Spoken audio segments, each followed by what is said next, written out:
বন্ধুরা দুপুরের খাওয়া শেষ করে নামাজ পড়ে চলে এসেছি। আর এই তো গরুর মাংসটা আমি বসিয়ে দিয়েছি, সবকিছু মশলা একসাথে দিয়ে বসিয়ে দিয়েছি গরুর মাংসটা। আর এক পাশে কিন্তু আমি ডিমটাও ভেজে নিচ্ছি। আর শুধু ডিম না, আমি কিন্তু এখানে মাছও ভাজি করে ফেলছি। এই যে এখন শুধু রান্না করার বাকি।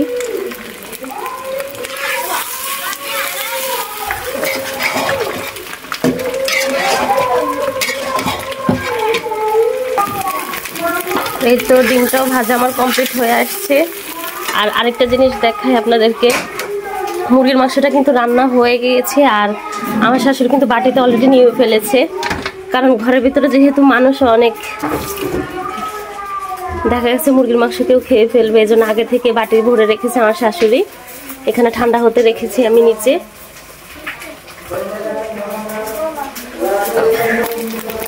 আর ডিমগুলো এখন আমি বাটিতে নিয়ে ফেলবো। তো ডিম ভাজা আমার কমপ্লিট।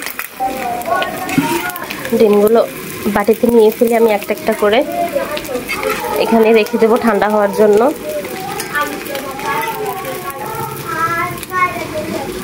আর আজকে আমাদের পাশের মসজিদে ওয়াজ হচ্ছে।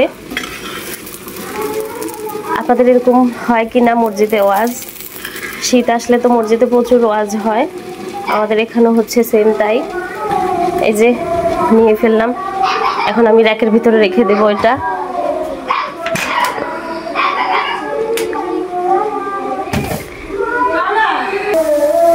মাছটা বসানোর জন্য এখানে পেঁয়াজগুলোকে আমি একটু লাল করে ভেজে নিচ্ছি।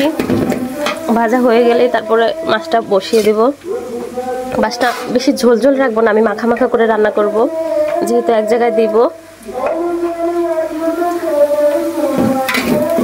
কি সুন্দর গজল বলতেছে মসজিদে, কত ভালো লাগে শুনতে।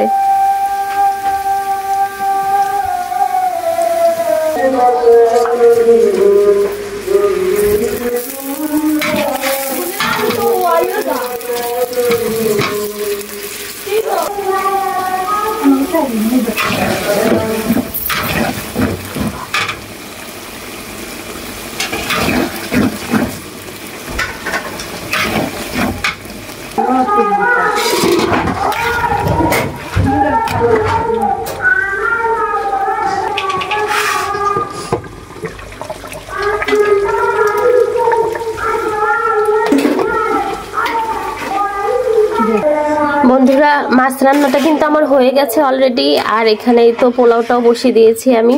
এখানে 2 কেজি চালের পোলাও রান্না করতেছি। আর এক পাশে যে গরুর মাংসটা বসাইছিলাম, এই যে গরুর মাংসটাও অলরেডি আমার সিদ্ধ হয়ে আসছে। আর একটু তবুও জাল কমিয়ে আমি বসিয়ে রেখেছি ভালো করে সিদ্ধ হওয়ার জন্য। তরকারিটার কালার কেমন লাগছে আপনারা সবাই কিন্তু আমাকে অবশ্যই কমেন্টে জানাবেন। আর এই যে মাছটাও কিন্তু আমি বাটিতে নিয়ে ফেলেছি। এই যে বলছি না ঝোল রাখবো না, একদম মাখা মাখা। কেমন হয়েছে মাছের কালারটা?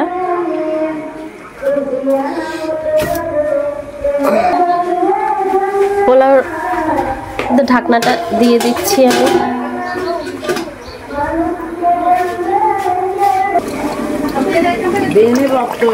গরুর মাংসটা রান্নাও শেষ, এখন এটাকে নামিয়ে নিব আমি।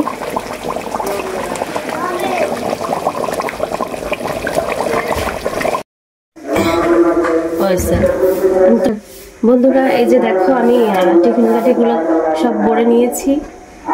এটাও কিন্তু বড়া হয়ে গেছে, রান্না অলরেডি আমার কমপ্লিট হয়ে গেছে।